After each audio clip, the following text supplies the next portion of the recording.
Welcome to the Blazer Podcast. I'm your host, Will Little, and today I'll be talking with Valley View 8th grader and my sister, Ava Little. I hope you enjoy listening to this episode as much as we enjoyed making it. And don't forget, if you would like to make an appearance on the show, don't hesitate to contact us and express your interest. Our contact information will be in the description below. So thank you for listening and enjoy.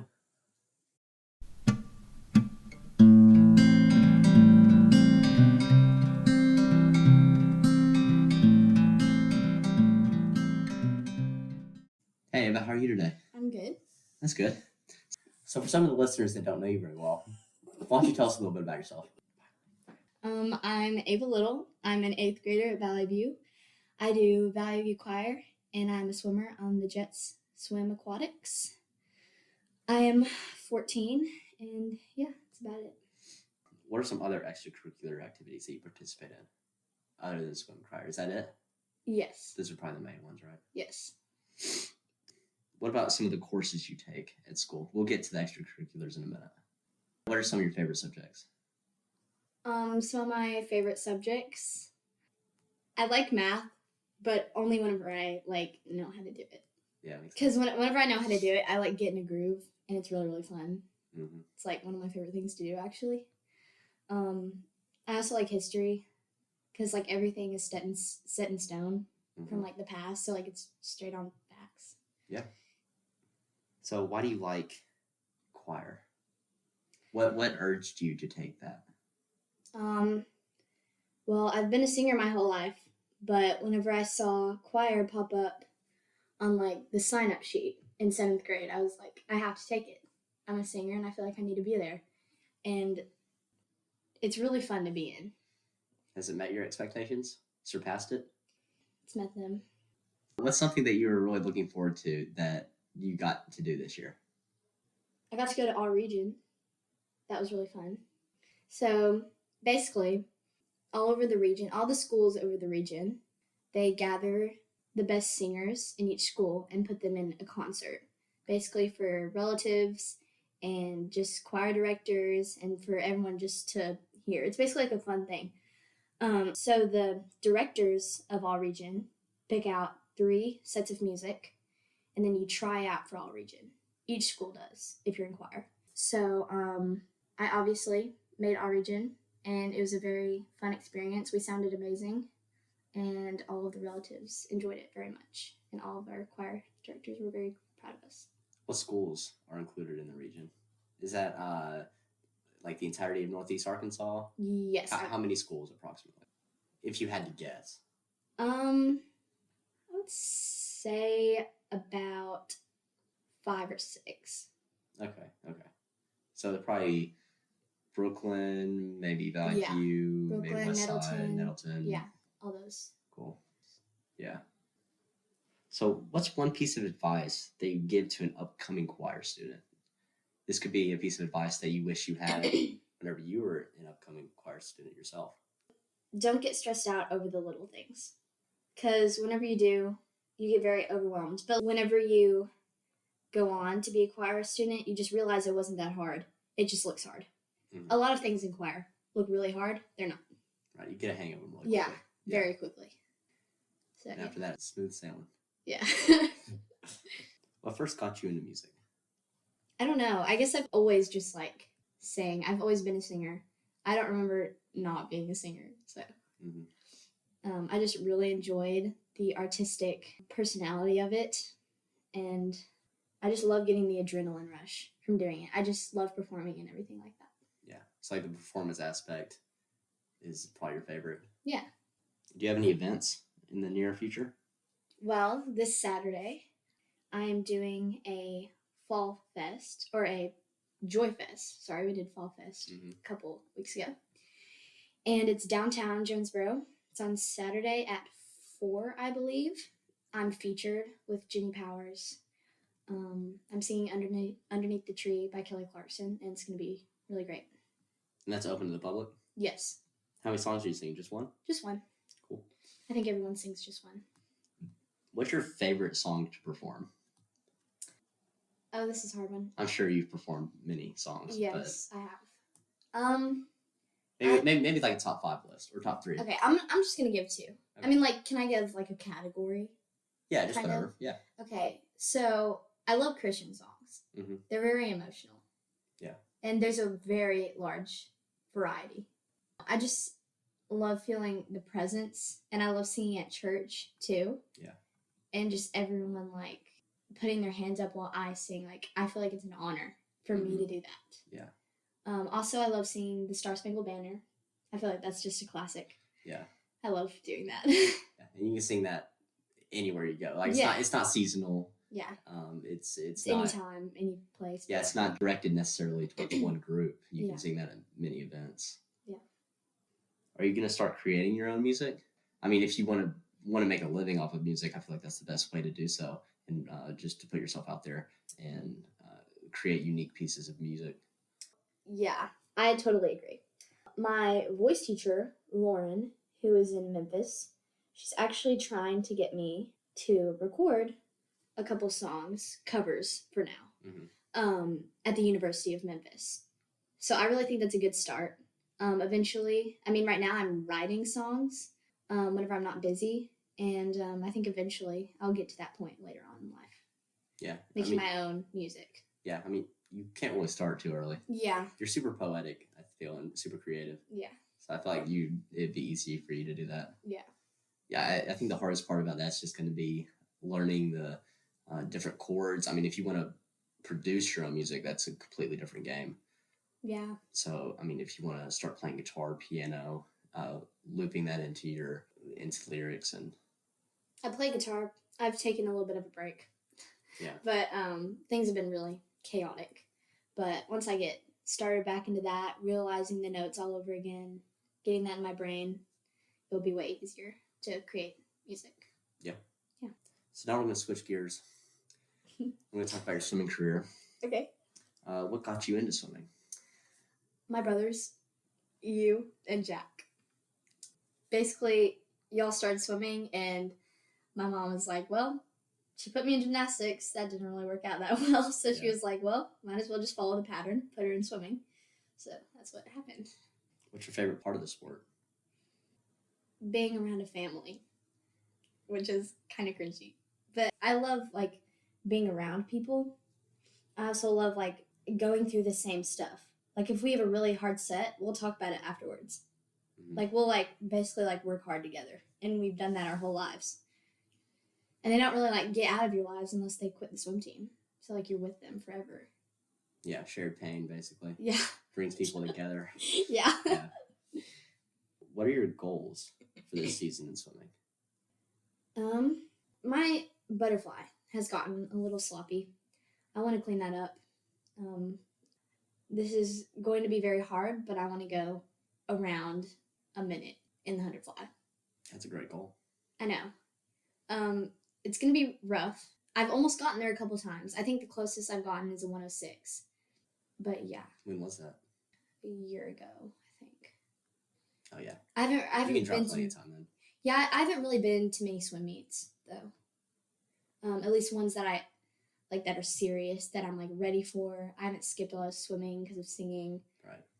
I've been working hard, training hard. The mindset's right. Yeah. What would the biggest challenge be for you to accomplish this goal? What do you need to work on specifically? Training wise, I just need to hold my speed.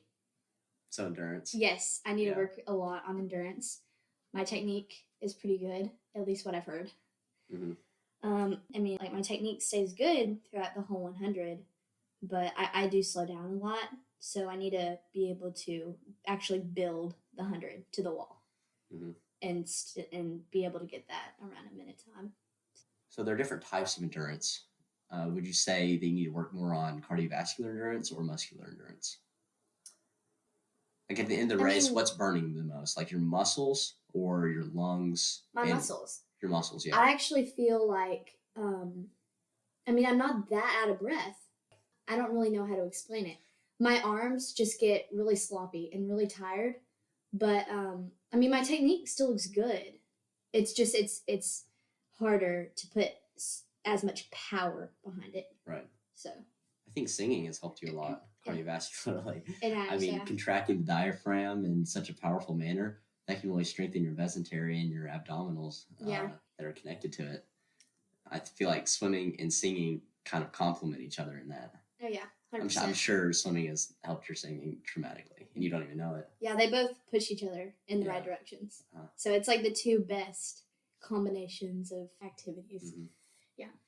Well, if if you ever want to work on cardiovascular endurance for the butterfly, and I think this would help muscular endurance to a certain degree, it's really just to maintain steady state cardio. Just swim easy butterfly for as long as you can, or as long as you feel like you need to go. In order to swim a super fast 100 butterfly, you need to be able to swim a 100 butterfly. Yeah. At any speed. At the same pace. Right. Any time of the day. Yeah. Yeah.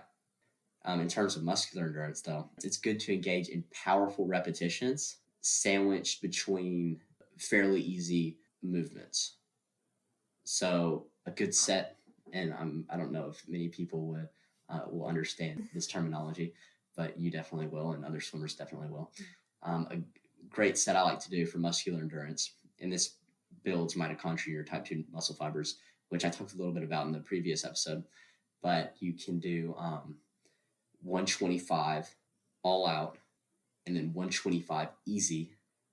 So you're only putting in about 15 seconds of maximum effort, and you could do that.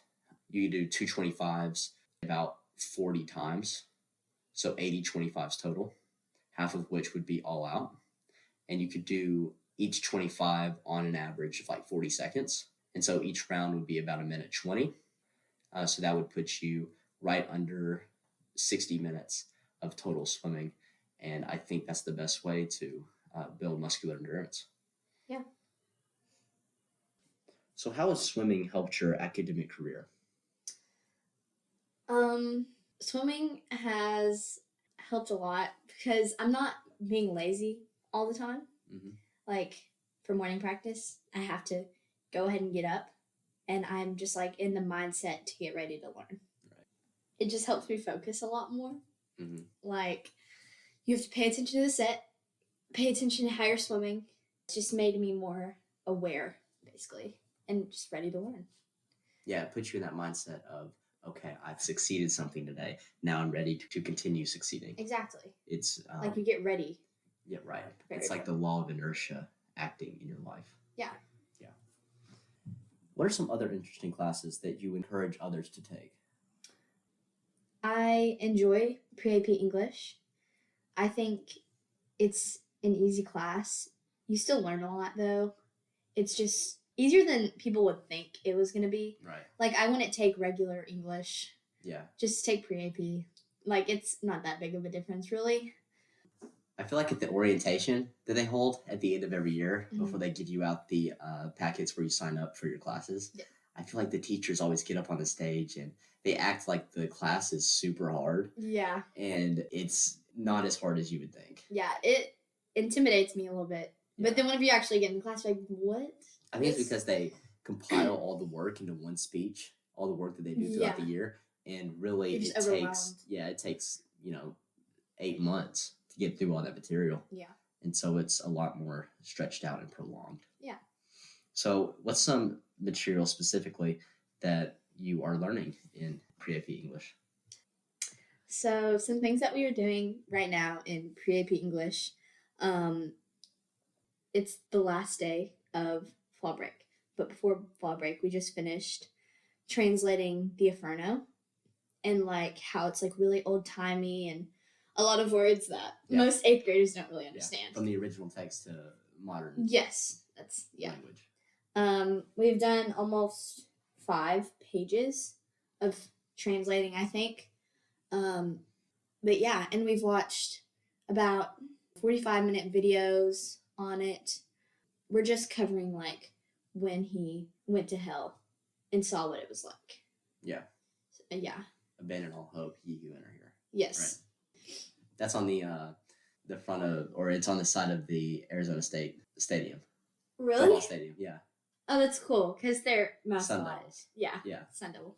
Oh, I had no Yeah, idea. I thought that book was super interesting. There was a whole lot of thought that went into it by Yeah. Dante Alighieri, the author. It's really good. It's Yeah. one of the most interesting things I think we're going to do in the class. Yeah, I bought his entire works, The Inferno, Paradise, and Purgatory, and it got stolen. In a backpack?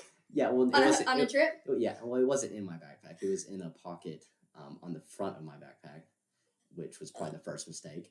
And I went into PE one day with that in the sleeve, and I walked out, and it was no longer there. So it either got stolen or I just somehow misplaced it in a very small area. But yeah, I mean, it's interesting. It's called an epic poem, right? Yes. And That's true.